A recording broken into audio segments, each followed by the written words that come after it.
What is Canva, and do you need technical skills to use it? What is Canva?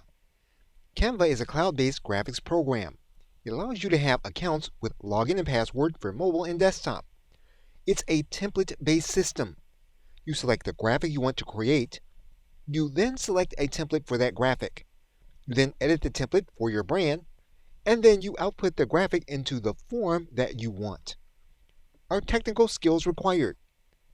Although some technical skills are required, the program is designed to be used without significant technical knowledge.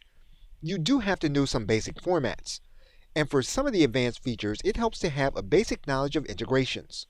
Where the technical knowledge helps most is for new features that Canva introduces.